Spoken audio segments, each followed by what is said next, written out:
Hello, Hello, Darius. Farah? Hindi ako si Farah. Pero may kailangan kang malaman tungkol sa asawa mo. Ayoko nang marinig pa yan.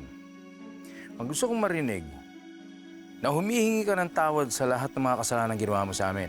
Na alam mo naman na hindi ka namin patatawarin. Sige, pero makinig ka lang sa akin. Tingnan mo mabuti ang asawa mo. Hindi ka ba nakakahalata na iba siya? Na hindi siya yung babaeng pinakasalan at nakilala mo? Hindi ka ba nakakaramdam sa tuwing nakatabi mo siya sa kama?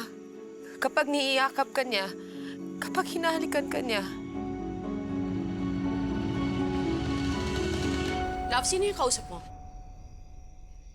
Andyan na si Lucy. Darius, tingnan mo siya mabuti. Tingnan mo siya mabuti. Hindi siya ang asawa mo. Hindi siya.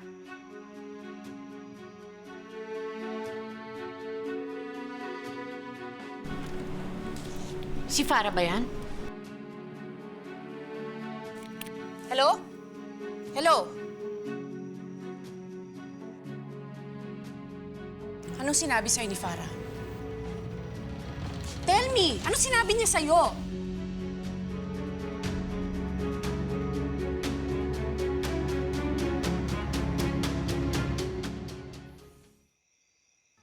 Wala akong balak sabihin sa akin kung saan ka nagpunta. Pinuntahan ko si Auntie Belen. Pinuntahan mo si Auntie Belen? Alam mo, delikado pa rin tayo. Farah is still at large. Pinag-aalala mo ako. Eh, ano magagawa ko? Humingi ng tulong sa akin si Auntie Belen. Sinugod daw siya ni Farah. Gusto siyang saktan ng sarili niyang anak. Napabaliw na yata talaga yan si Farah. Nakita kayo ni Farah? Nag-usap kayo? Oo.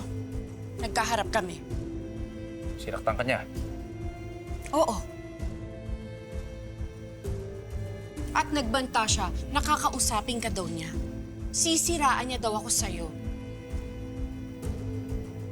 Kaya sabihin mo sa akin, anong sinabi niya sa'yo?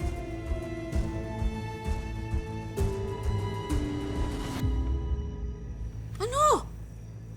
Sagutin mo naman yung tanong ko. What for?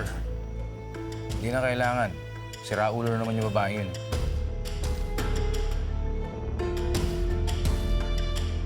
Okay. Sige na, sige na. It's been a long day.